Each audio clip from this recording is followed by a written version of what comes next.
Análise política, com Rudá Hit. Rudá Hit, bom dia. Bom dia, Antonélio. Bom dia. Rudá, Aécio Neves parece que já entrou em campanha. Ele diz que ainda não é candidato, prefere esperar as prévias do partido, mas definitivamente é o nome do PSDB para as eleições de 2014.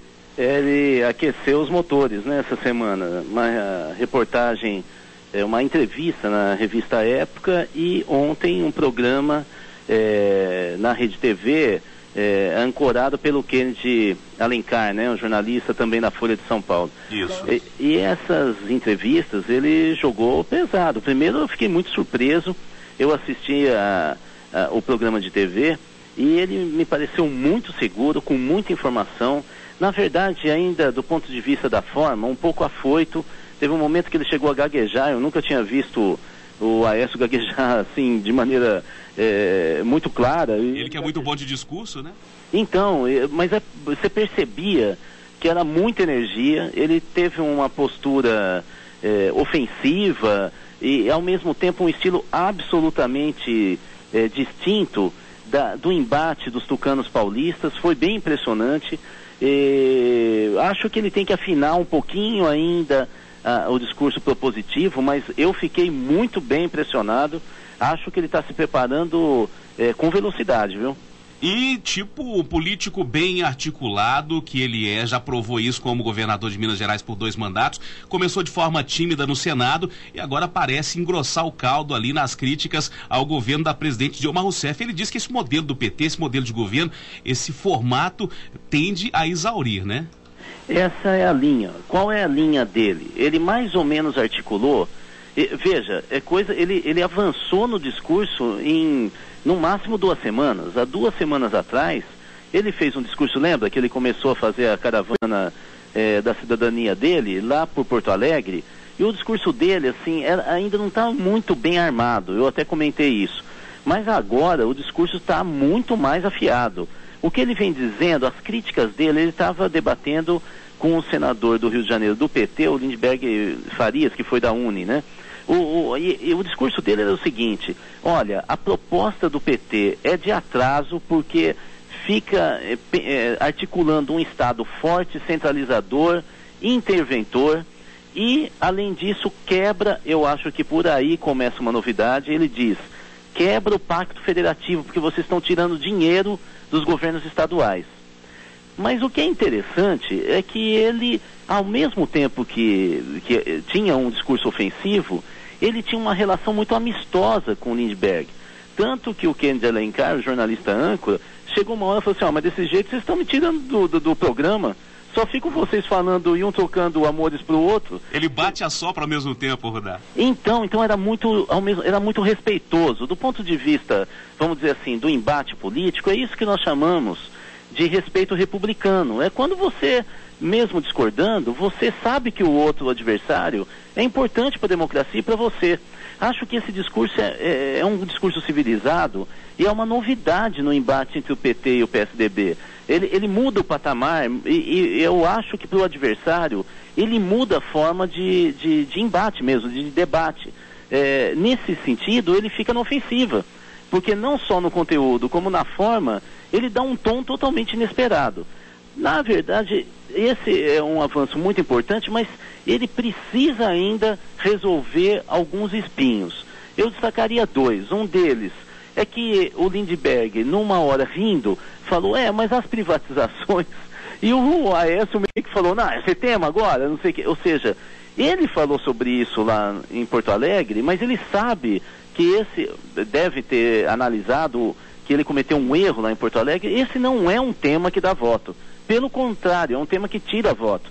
A segunda questão que eu acho que ele tem que estar um pouco mais atento é que o discurso dele de crítica ao tipo de Estado que o PT, os governos do PT, vem montando, tem sentido, mas na hora que ele vai falar qual é a proposta que ele faz, ele continua com o discurso atrasado no sentido de que a conjuntura mundial mudou esse panorama, essa vertente, da ideia do Estado sendo gerenciado como modelo empresarial.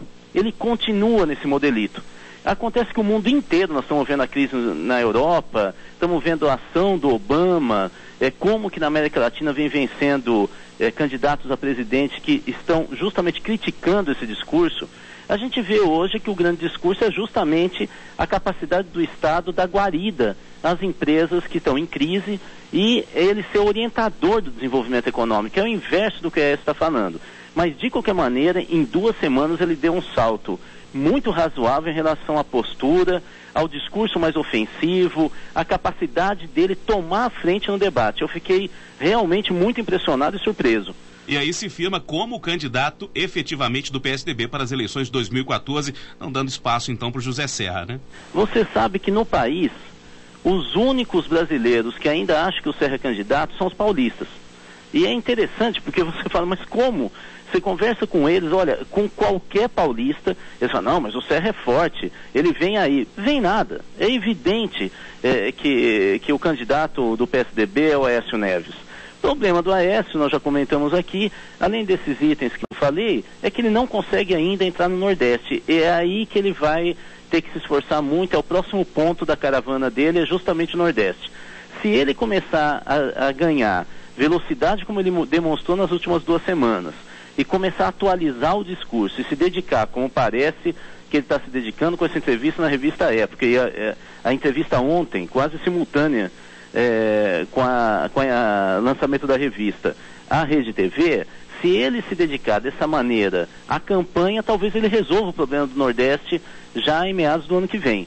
E aí sobra para ele tirar a fatura das eleições municipais.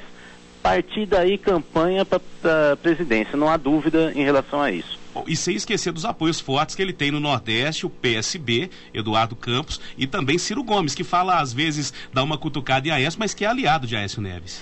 O problema é que aí entra o lulismo. O lulismo fechou um acordo com o Eduardo Campos, e o Eduardo Campos, embora pessoalmente o que se diz é que ele gostaria de ser vice na chapa do Aécio, lá a situação está trancada.